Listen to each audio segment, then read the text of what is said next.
നമസ്കാരം. കേരളത്തിന്റെ പേര് കേരളം എന്നാക്കാനുള്ള ഒരു നീക്കം നടക്കുന്നുണ്ടല്ലോ അല്ലേ?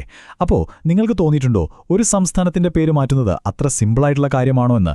ഇതിന് പിന്നിലെ ഭരണഘടനാപരമായ നടപടിക്രമങ്ങൾ എന്തൊക്കെയാണെന്ന് നമുക്ക് ഡീറ്റെയിൽ ആയിട്ട് തന്നെ പഠിക്കാം. നിങ്ങളുടെ പരീക്ഷകൾക്ക് ഇത് ഉറപ്പായും ഗുണം ചെയ്യും. ശരി, അപ്പോൾ ഇതാണ് നമ്മുടെ ഇന്നത്തെ പ്ലാൻ.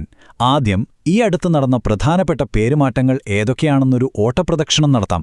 എന്നിട്ട് ഒരു സംസ്ഥാനത്തിന്റെ പേരുമാറ്റാനുള്ള നിയമപരമായ സ്റ്റെപ്പുകൾ എന്തൊക്കെയാണെന്ന് നോക്കാം. പിന്നെ ആർട്ടിക്കിൾ 3നെക്കുറിച്ച് കുറച്ചുകൂടി ആഴത്തിൽ മനസ്സിലാക്കിയ ശേഷം നിങ്ങളുടെ ഓർമ്മശക്തി ടെസ്റ്റ് ചെയ്യാൻ ഒരു ചെറിയ ക്വിസ്. അവസാനം പരീക്ഷയ്ക്ക് വേണ്ടിയുള്ള ഏറ്റവും പ്രധാനപ്പെട്ട പോയിന്റുകൾ ഒന്നുകൂടി ബ്രഷപ്പ് ചെയ്തെടുക്കാം. ഓക്കെ, അപ്പോൾ നമുക്ക് ഈ വിഷയം മനസ്സിലാക്കാൻ ഏറ്റവും പുതിയൊരു സംഭവം തന്നെ എടുക്കാം അല്ലേ? കേരള നിയമസഭ ഒരു പ്രമേയം പാസാക്കി പേര് കേരളം എന്നാക്കണമെന്ന്. അപ്പോൾ ഇതാണ് നമ്മൾ ഇന്ന് ഉത്തരം കണ്ടെത്താൻ പോകുന്ന ആ പ്രധാന ചോദ്യം. ശരിക്കും ഭരണഘടനയനുസരിച്ച് ഇതെങ്ങനെയാണ് നടക്കുന്നത്? അപ്പോൾ ആദ്യം തന്നെ നമുക്ക് നോക്കാം, ഈ പേരുമാറ്റം എന്ന് പറയുന്നത് എവിടൊക്കെയാണ് നടക്കുന്നത്, ഇതിൻ്റെ ഒരു വ്യാപ്തി എത്രത്തോളം ഉണ്ടെന്ന് നോക്കാം.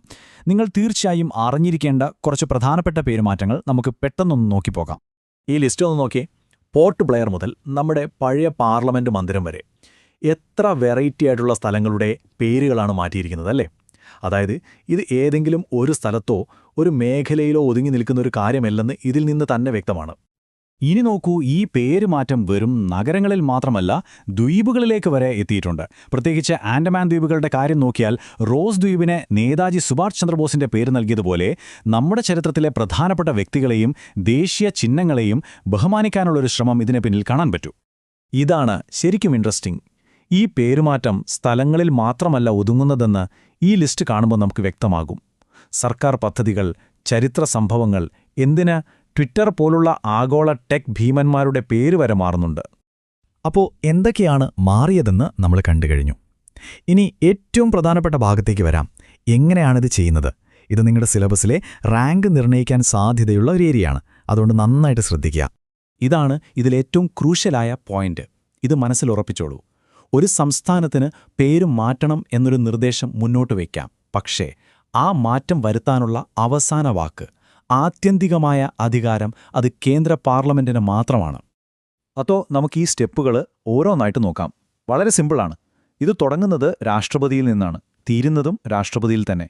പക്ഷേ ഇതിനിടയിലുള്ള യഥാർത്ഥ കളിയെല്ലാം നടക്കുന്നത് പാർലമെന്റിലാണ്. ഇതാണ് പരീക്ഷകളിൽ ഏറ്റവും കൂടുതൽ പേർക്ക് തെറ്റുന്നൊരു ഭാഗം. ഇതൊരു ട്രാപ്പാണ്. ഒരു ഉദാഹരണം പറയാം.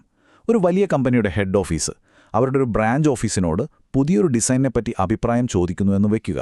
ആ അഭിപ്രായം അവർ കേൾക്കും, പരിഗണിക്കും. പക്ഷേ ഫൈനൽ ഡിസിഷൻ ആരെടുക്കുക? ഹെഡ് ഓഫീസ് തന്നെ അല്ലേ? അതുപോലെയാണ് ഇതും. ഇവിടെ പാർലമെന്റാണ് ആ ഹെഡ് ഓഫീസ്.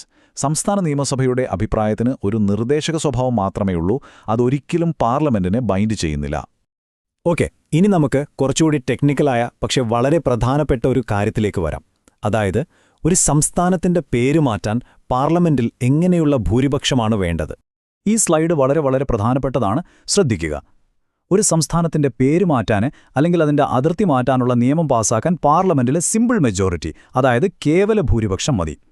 അവിടെ ഹാജരായി വോട്ട് ചെയ്യുന്നവരിൽ പകുതിയിൽ കൂടുതൽ പേരുടെ പിന്തുണ. അതേസമയം ഭരണഘടനയിലെ മറ്റു പ്രധാന ഭേദഗതികൾക്ക് ആർട്ടിക്കിൾ 368 പ്രകാരം സ്പെഷ്യൽ മെജോറിറ്റി വേണം. അതായത് പേരുമാറ്റം ഒരു സാധാരണ നിയമനിർമ്മാണം പോലെയാണ്, അല്ലാതെ വലിയൊരു ഭരണഘടനാ ഭേദഗതിയായി ഇതിനെ കണക്കാക്കുന്നില്ല. അപ്പോൾ ഇതിന് ഭരണഘടനയിൽ തന്നെ തെളിവുണ്ടോ എന്ന് ചോദിച്ചാൽ തീർച്ചയായും ഉണ്ട്. ഇത് നോക്കൂ, ആർട്ടിക്കിൾ 4(2) വളരെ വ്യക്തമായിട്ട് പറയുന്നുണ്ട്.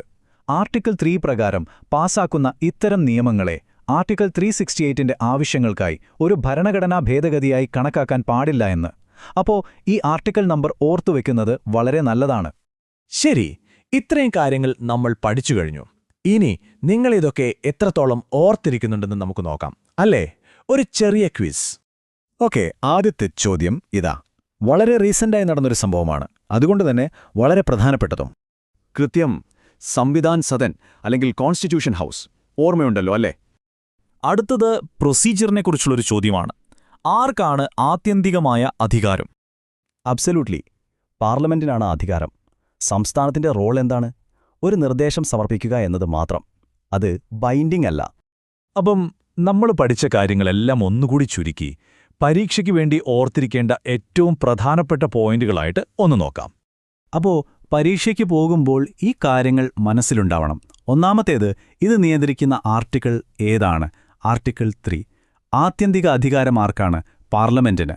സംസ്ഥാന നിയമസഭയുടെ അഭിപ്രായത്തിന് എന്ത് വിലയുണ്ട്? അത് നിർബന്ധമല്ല, നോട്ട് ബൈൻഡിംഗ്. എന്ത് ഭൂരിപക്ഷമാണ് വേണ്ടത്? Simple majority. ഇതൊരു ഭരണഘടനാ ഭേദഗതിയാണോ? ആർട്ടിക്കിൾ 4 അനുസരിച്ച് അല്ല. പിന്നെ ഈ ബിൽ അവതരിപ്പിക്കാൻ ആരുടെ മുൻകൂർ അനുമതി വേണം? രാഷ്ട്രപതിയുടെ. ഈ കീവേഡുകൾ ഓർത്തുവെച്ചാൽ തന്നെ